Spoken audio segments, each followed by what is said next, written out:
In this my 19th pearl of wisdom in this COVID-19 pandemic environment, I want to invite you to reflect thoroughly on the various emotions which we encountered and experienced over the period late March and continuing. We are healing and must be thankful for the positive evolution to reach to the point where we are in phase 1 of opening our borders to regional commercial flights. It can be considered wise for authorities to take a trip to Barbados and make a site visit to how the sister CARICOM country is treating with the protocols at their Grantley Adams International Airport with a view to following suit if they want to win the confidence of visitors from the international market in our bid to reignite our tourism industry. Before I go any further, I would consider it remiss of me if I did not register gratitude for your continued support for this program. It proves to me that the generally silent majority in our society is paying attention. Today I present a variety pack for your listening pleasure, which I trust will stimulate some thinking within you to take the necessary action that would avert the consequences of any undesirable results for knee-jerk reaction to your plight. The number of young people, youth, who are forwarding messages to me on just about every social media platform, through our private telephone calls, and through direct contact from those who are fortunate to be still employed, not to mention the serious ones who needed encouragement to speak up, are showing promising signs of waking up and have started to mobilize to participate in the affairs of their own future. Trust me, based on the feedback, many of them are just plain fed up with the lack of direction in their lives and the lack of trusted leadership steeped in integrity. Interestingly, many of them seem to be mostly awakened by the points made relating to their apparent gullibility over the years, as not too far back as 2008, and 12 years later, with them being as old as 30 years, and many of them have not yet one day received any employment to make a life, far less to prepare for a proper future. They are also thankful for the information they received relating to the age Eric Gary was when he launched his successful protest and struggle against the plantocracy and the British colonial government back in 1951, becoming successful at the polls to take up his position as an elected member of the Legislative Council.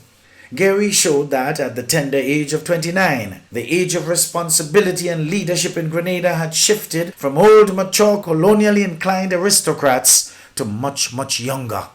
They were also overawed by the historical fact that Maurice Bishop was 29 in 1975 when he launched his serious opposition to Gary through the formation of the New Jewel movement when Gary was only 53, finally overthrowing him in 79 when Maurice Bishop was 34 and Eric Gary was 58.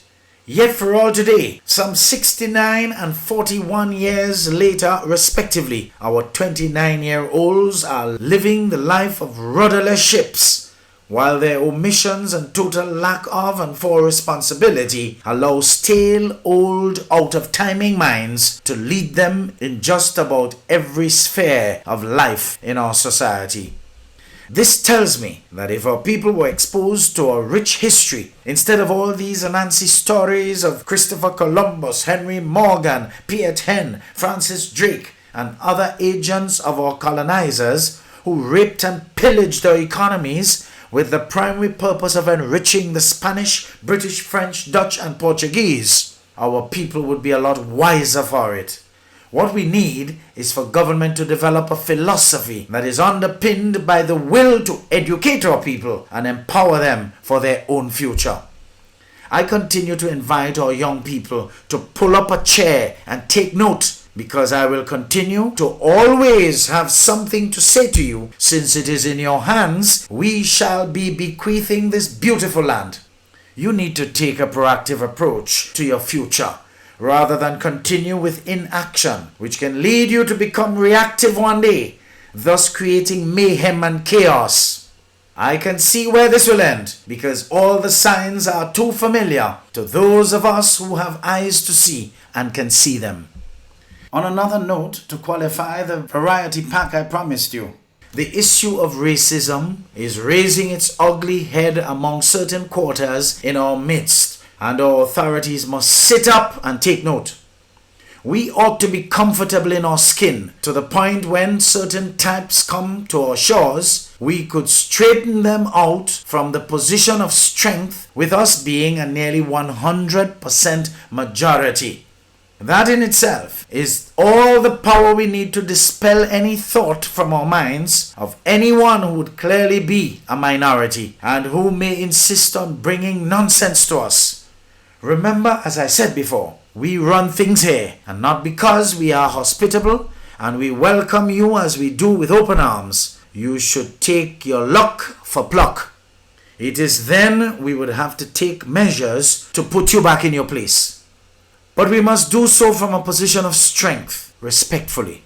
We have to show the world that we are a proud black nation motivated by intelligence and a philosophy to protect our hearth at any given opportunity.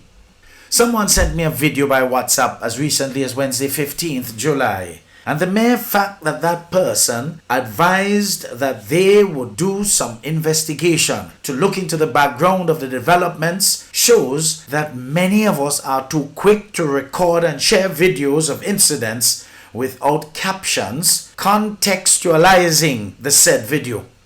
Why would I take a video of clearly a white man in a heated argument with locals who appear to be construction men, and when the physical altercation ensued, it comes to an abrupt end and absolutely no context to it? Folks, communication has 6 elements to complete its cycle.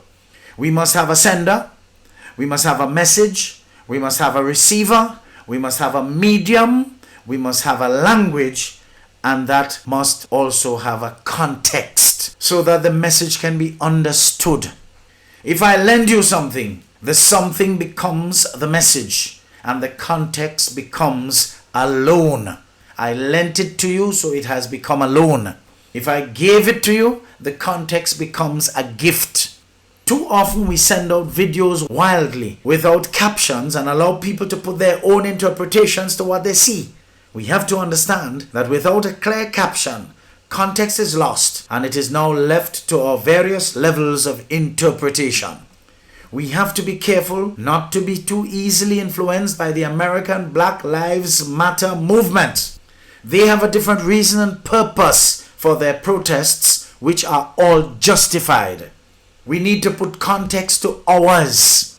We cannot buy the black Americans' fight wholesale and react similarly to them in our environment where we are in charge. What we need to do is to look for the parallels and pay attention to the color of those that are perpetuating these wrongs against us. Funny enough, you would find that it is our own color.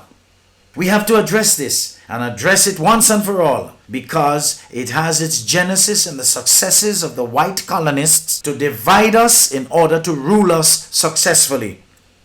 A rich residue of this division remains with us today, as manifested in the advantageous behavior we experience from people who lack integrity, running amok in positions of authority throughout every facet of leadership in our local society. We need to remember when we are looking at television not to take what is happening in the US and other places literally and mentally transpose these activities on us. Your mind is your greatest asset, so be careful what you put in it. I want to close with what Osho said. The greatest fear in the world is the opinion of others. And the moment you are unafraid of the crowd, you are no longer a sheep. You will become a lion. A great roar arises in your heart, the roar of freedom, to your unlimited possibilities.